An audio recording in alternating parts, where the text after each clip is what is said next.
የሆነ ሰዓት እኮ ብር ነበር እንኳን ተረፈ 250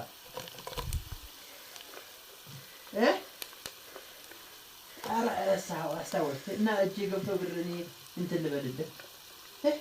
በጀት ገና ማንቀሳቀስ አልጀመርኩም አባቴ የዛኔ እከታለሁ ስለዚህ ሌላ ነገር የለም አንድ ምናምን ኧረ 15 ነው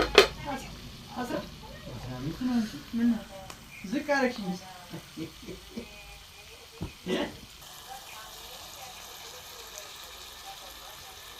እኔ በቃ